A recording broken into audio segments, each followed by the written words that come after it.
सर्वे भवन्तु सुखिनः सर्वे सन्तु निरामया सर्वे भद्राणि पश्यन्तु माँ कश्चित् दुःखमाप्नुयात् लोका समस्ता सुखिनो भवन्तु। जय स्वामीनारायण। और जब मैं सर्वे भवन्तु सुखिनः की बात करता हूँ तो यही स्वामीनारायण की मूलभूत विचारधारा है कि सर्वे भवन्तु सुखिनः, सभी सुखी रहें, किसी को कोई दुख ना हो। और ये वसुधैव कुटुंबकम, ये वसुधा हमारा कुटुंब है। लोका समस्ता सुखिनो भवन्तु, और इस लोक में सभी लोग सुखी रहें।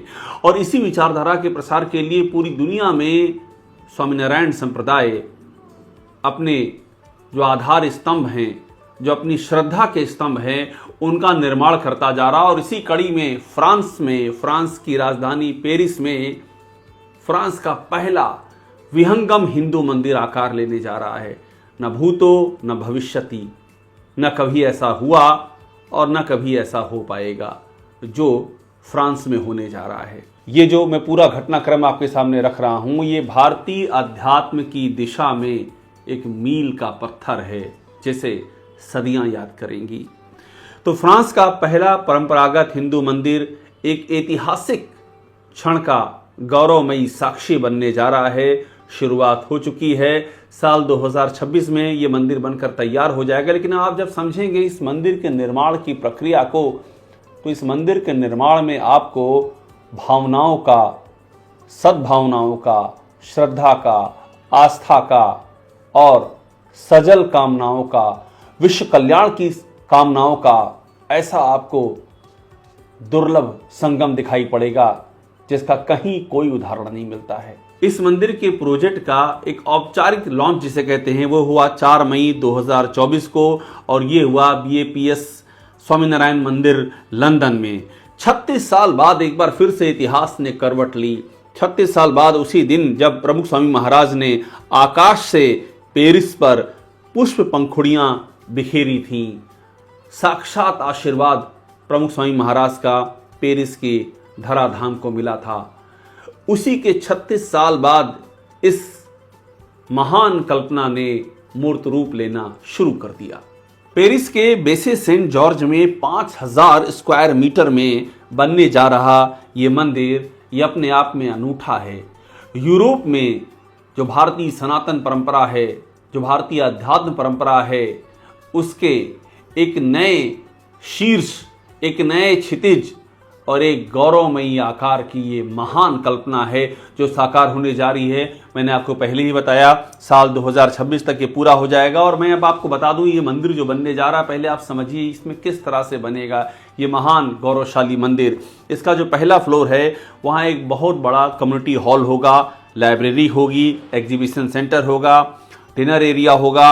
और जो सेकेंड फ्लोर है वहाँ पर मेन टेम्पल होगा, जहाँ पर जो हमारे आराध्य हैं भगवान श्री कृष्ण, राधा जी, शंकर भगवान, माँ पार्वती, गणेश भगवान, श्री राम, जानकी, स्वामीनारायण भगवान, गुणातीतानंद स्वामी महाराज, हनुमान जी, ये सभी देव प्रतिमाएं वहां पर होंगी, ताकि आस्था का एक विहंगम संगम वहां पर आकार ले सके। मगर ये एक दिन में नहीं हो गया है, इसके पीछे 1-2 नहीं 50 साल की तपस्या है। 50 साल का स्वप्न है, वो महान स्वप्न, वो महान आध्यात्मिक स्वप्न जो स्वामीनारायण के महान संतों ने देखा विश्व कल्याण की कामना के साथ में।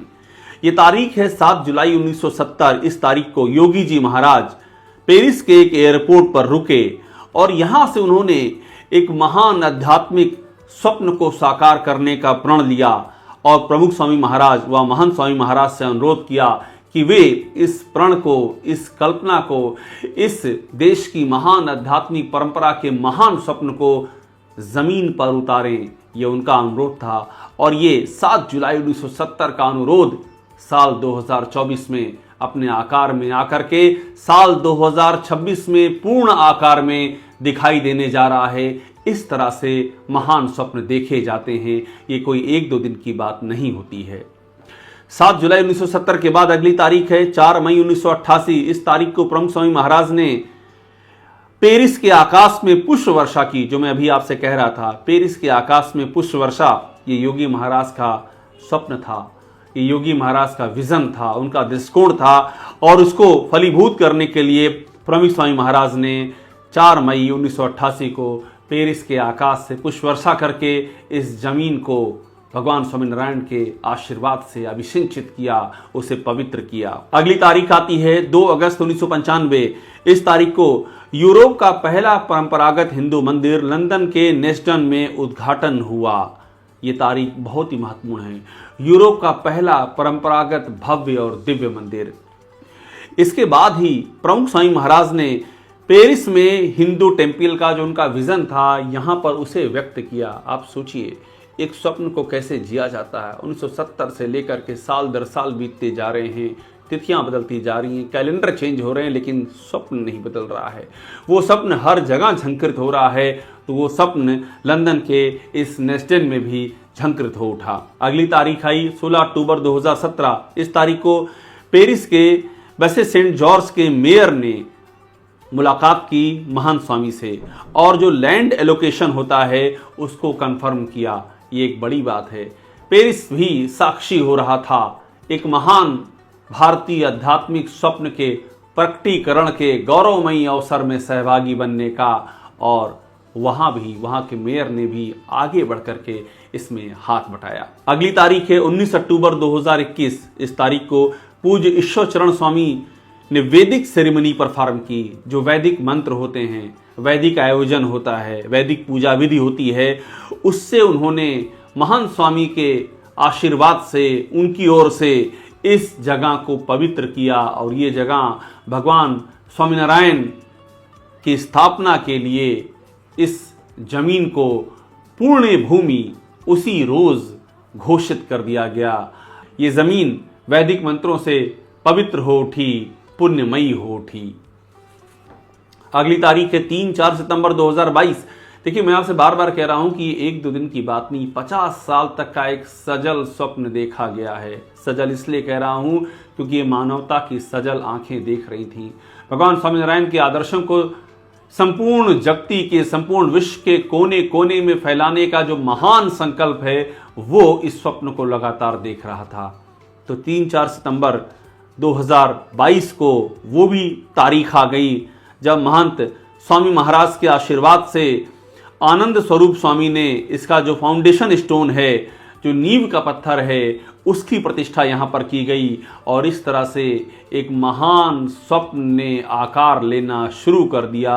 3-4 सितंबर 2022 की वो तारीख थी।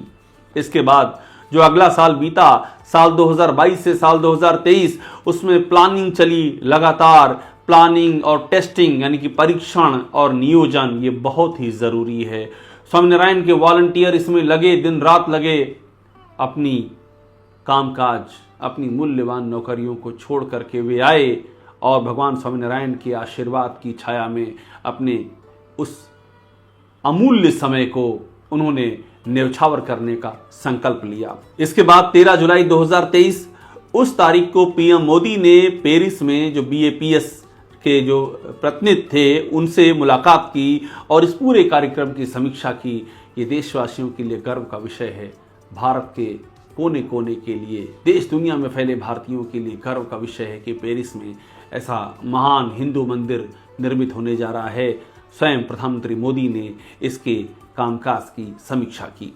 इसके बाद वो तारीख भी आ गई 19 अप्रैल 2024, जब महंत स्वामी महाराज ने सारंगपुर में इस मंदिर की डिजाइन को फाइनलाइज किया।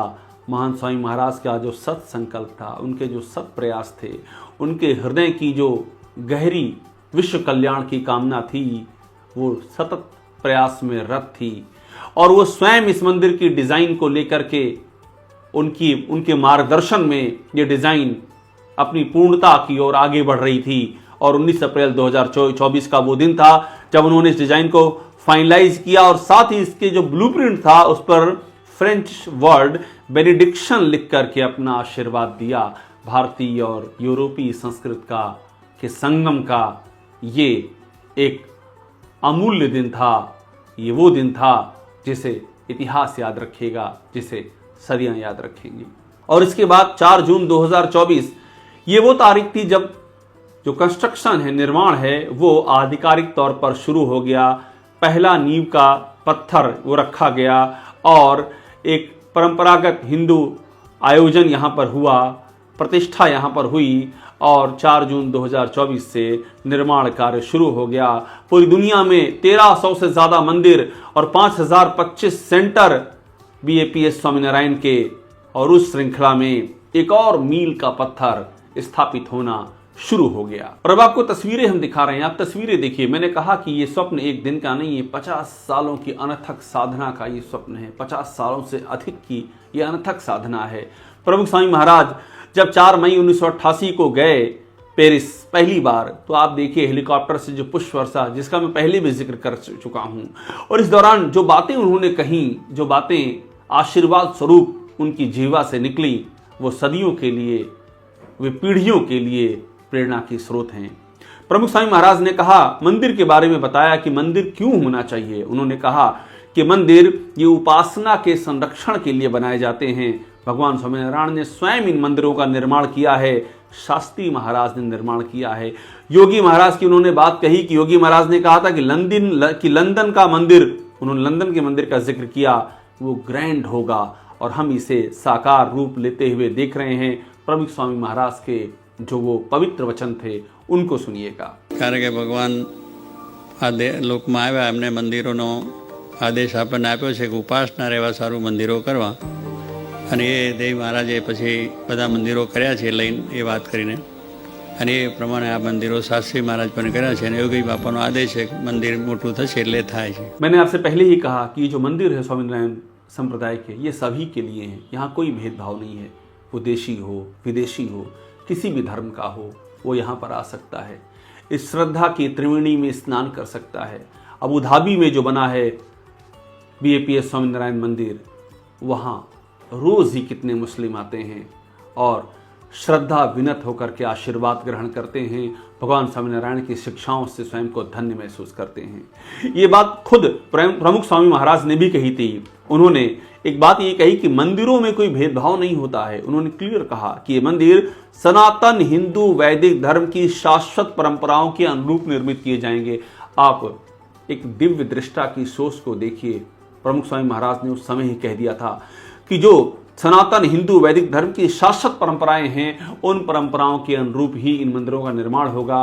और आज पूरी दुनिया में स्वामीनारायण संप्रदाय के जरिए सनातन हिंदू वैदिक धर्म की जो शाश्वत परंपराएं हैं वो अपना आकार ले चुकी हैं, वो हर तरफ छा चुकी हैं। प्रभु स्वामी महाराज की इस बात को भी सुनिए। જેમાં હજારો માણસોને એના દર્શનથી લાભ થશે, કારણ કે ભગવાનના મંદિરો જે થાય છે એ પથ્થરો એ પથ્થર નથી, એમાં પણ ચૈતન્ય છે। મહારાજે પણ કહ્યું છે, સ્વામીએ પણ કહ્યું છે કે આ પથ્થરો પણ સત્સંગ કરાવશે। और ऐसे में जो महंत स्वामी महाराज ने कहा वो भी ध्यान रखना होगा। उन्होंने कहा कि भगवान एक्स्ट्राऑर्डिनरी हैं, इसलिए हम उसके लिए जो भी करें वो असाधारण है, साधारण नहीं है। उनके सामने मैंने आपसे बताया कि लगातार प्रेजेंटेशन महंत स्वामी महाराज के सामने दिया जाता रहा इस मंदिर को लेकर के, किस तरह से इस मंदिर को उनका निर्माण किया जाएगा, क्या प्रगति है, डिज़ाइन है। तो ऐसे में उनका मार्गदर्शन, महंत स्वामी महाराज का मार्गदर्शन, वो सबसे मजबूत कड़ी रही इस मंजिल की ओर आगे बढ़ने की।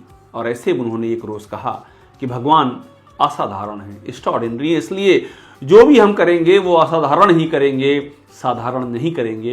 उनके वचन को सुनिए। एक्स्ट्राऑर्डिनरी, भगवान एक्स्ट्राऑर्डिनरी છે, એમના માટે બધું કરવું પડે, एक्स्ट्राऑर्डिनरी કરવું પડે सामान्य नहीं।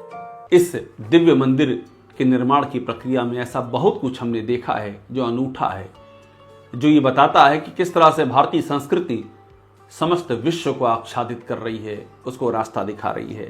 यहाँ पर हमने विदेशियों को देखा, जो विदेशी इस निर्माण कार्य से जुड़े हुए, वो किस तरह से इस भारतीय संस्कृति में समाते जा रहे हैं, उनका पूजा पाठ करते हुए, तिलक लगाते हुए, इस पुण्य भूमि को नमन करते हुए वे अभिभूत हैं। उनकी बातचीत सुनिए। ये उन विदेशियों की बातचीत है जो यहाँ पर इस निर्माण की प्रक्रिया में लगे हुए हैं और वे किस तरह से अभिभूत हैं। जब आप उसको आप सुनेंगे तो आपको समझ में आएगा कि एक मकसद होता है इस महान कार्य के पीछे, और वो मकसद यहाँ पर परिलक्षित हो रहा है।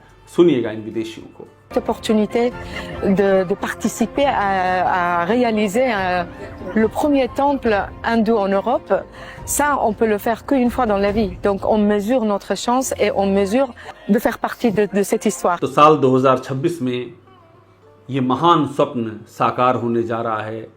पूरी दुनिया इसकी गवाह होगी। भारत की आध्यात्मिक चेतना के लिए ये ऐतिहासिक क्षण होगा, ये मील का पत्थर होगा। भगवान स्वामीनारायण का आशीर्वाद संपूर्ण विश्व में गूंज रहा है। भारतीय सनातन वैदिक धर्म की प्रतिष्ठा पूरे विश्व में आच्छादित हो रही है। यही हमारे ऋषि मुनियों का संकल्प है, भगवान स्वामीनारायण का यही आशीर्वाद है, और इसी आशीर्वाद को साकार होते हुए हम देख रहे हैं। ये हमारा भी सौभाग्य है। टॉप सीक्रेट से जुड़े रहिए, लाइक कीजिए, सब्सक्राइब कीजिए। आपको लगातार इस मंदिर से जुड़ी हुई सारी खबरें आपको दिखाते रहेंगे। ये इसलिए ज़रूरी है क्योंकि ये विश्व मानवता के लिए एक बेहद ही महत्वपूर्ण मोड़ है, और इस मोड़ का हम सभी को स्वागत करना चाहिए, अभिनंदन करना चाहिए।